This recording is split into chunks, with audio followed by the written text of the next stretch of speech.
Welcome to Kabul, or a certain side of Kabul, known only by the elite and the few expatriates who aren't constrained by tough security rules. In this restaurant, which occasionally turns into a nightclub, a select list of young men and women dance to Western and Iranian tunes. Behind the blast walls and checkpoints of the Green Zone, where most official buildings and foreign embassies are located, they enjoy the type of atmosphere usually found in more permissive societies. We are coming here just for dancing and to have a good time with friends. Afghanistan's a conservative society, and many guests here say their families aren't aware this is how they spend their evenings. So inside the restaurant, and this is the chill and cool spot for my friends and for people who come here and listen to us. That's Habib Tatakhil, a former journalist who opened this controversial venue. Afghanistan is much different than Afghanistan we had like a couple of decades before. We've a whole new generation of people who are a lot more exposed to the pop culture of the world and to the international culture.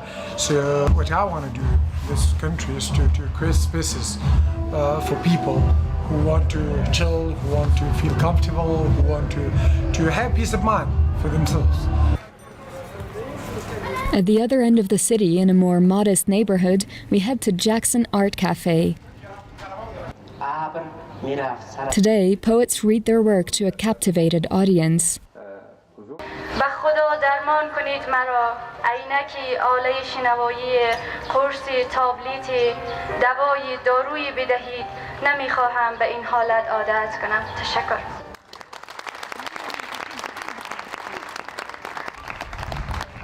The cafe offers a space for artists to showcase their work and chat over coffee and fast food.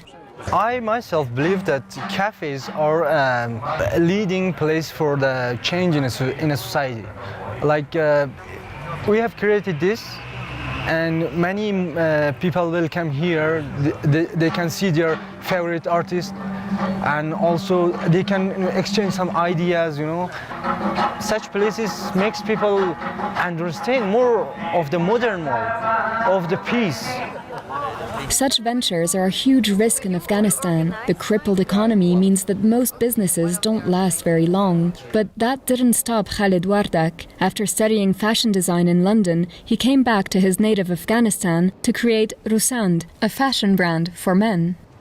Even if I was in London right now, I wouldn't have been this far, I think my country needed me, and also, so what I've given to the country has given me back as well. So, like, who I am right now is because of Afghanistan. If I was in London or somewhere else, I wouldn't been at this place right now. Right now, we're experimenting with our urban wear because of the lack of raw materials. In Afghanistan, we have to outsource everything when it comes to raw materials. And also, we're experimenting with the tailors because most of the tailors, they don't know how to do urban wear, the cuts and everything, and they're not used to the fabric as well, like denim fabric. So it's a little bit of a challenge, but I think we are almost there. Asghar, who comes from a more disadvantaged background, didn't study to pursue his passion. As a teenager, he discovered figure cycling on YouTube and built his own BMX using a children's bike. Today, at 20, he's the founder of Drop and Ride, Afghanistan's first freestyle cycling club. Drop and ride means drop the gun and ride a bike, because we believe that bikes can touch anyone, anywhere, and gun is bad thing. We should drop the guns and start riding together and be friends and live peacefully. Several young women have joined the club, despite the risks. In Afghanistan, the few women who dare to cycle in public are often the subject of gossip and harassment. Fortunately, Afghanistan has made a lot of progress. And I've seen other girls like me who know how to ride a bike. They use it to get to class or just to move around. My bicycle is like a friend to me. Sometimes when I'm cycling alone, I even talk to it. It makes the ride more interesting, and I see the world around me differently. More and more young Afghans are pushing boundaries to reinvent their city. No matter the obstacles in the ongoing 40-year war, they're determined to lead the life they want to live.